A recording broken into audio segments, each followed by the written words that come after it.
মা এটা কি এঁকেছো? গাজর। তো গাজর এঁকেছে রীতিশা, এটা অনেকদিন পরে। হ্যাঁ, হলুদ হলুদ গাজর। তো এটা বলি, ফেসবুক প্রোফাইল মৌসুমী বড়াল ঘোষে যখন প্রথম প্রথম মনিটাইজেশন হয়, তো রীতিশার তো প্রথম থেকেই আমি পোস্ট করতাম, ঋষিরও রীতিশারও। তো এইটাতে প্রচুর মানে 124কে বা 25কে হ্যাঁ লাইক হয়েছিল, কমেন্ট হয়েছিল, শেয়ার হয়েছিল। তো এটা রীতিশার সেরা আঁকা হয়েছিল। তো রীতিশা অনেকদিন পরে সেরা আঁকা, সেরা।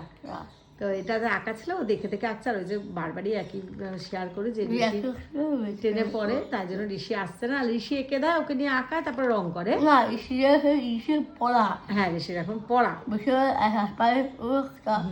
বাবা মা তো খারাপ, মায়ের শরীর খারাপ, ভাইয়ের শরীর খারাপ, তাই যেহেতু পেজগুলো নষ্ট হয়ে যাবে, কষ্ট করে তো একটা পেজ বা ইনস্টাগ্রামে যাই হোক আইডি এই জায়গায় আসতে অনেক কষ্ট হয়।